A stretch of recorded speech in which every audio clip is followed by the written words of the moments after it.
ভৈরবে যথাযোগ্য মর্যাদায় উদযাপিত হয়েছে মহান বিজয় দিবস।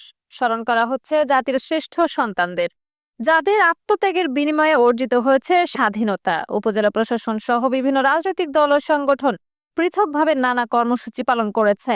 সূর্যোদয়ের সঙ্গে সঙ্গে দুর্জয় ভৈরবে ৩১ বার তোপধ্বনির মাধ্যমে দিবসের সূচনা করা হয়। এ সময় সকল সরকারি, আধা সরকারি, স্বায়ত্তশাসিত এবং বেসরকারি ভবন ও প্রতিষ্ঠানগুলোতে জাতীয় পতাকা উত্তোলন করা হয়। সকাল ৬টায় দুর্জয় ভৈরবে পুষ্পস্তবক অর্পণ করা হয়। সকাল ৮টায় ভৈরব উপজেলায় আনুষ্ঠানিকভাবে উত্তোলন করা হয় জাতীয় পতাকা। সকালে উপজেলা নির্বাহী অফিসার শবনম শারমিন, ভৈরব থানা ভারপ্রাপ্ত অফিসার মোহাম্মদ শাহিন, সহকারী কমিশনার ভূমি মোহাম্মদ রিদওয়ান আহমেদ রাফি সহ সরকারি বিভিন্ন দপ্তরের প্রধান এবং বিভিন্ন রাজনৈতিক দলের নেতাকর্মীরা স্মৃতিসৌধে পুষ্পস্তবক অর্পণ করেন। সকাল ১১টায় বিজয় মেলার উদ্বোধন করেন উপজেলা নির্বাহী কর্মকর্তা শবনম শারমিন। সকাল ১১:৩০টায় উপজেলা মিলনায়তনে বীর মুক্তিযোদ্ধা ও শহীদ পরিবারের সদস্যদের সম্মানী সংবর্ধনা অনুষ্ঠান অনুষ্ঠিত হয়।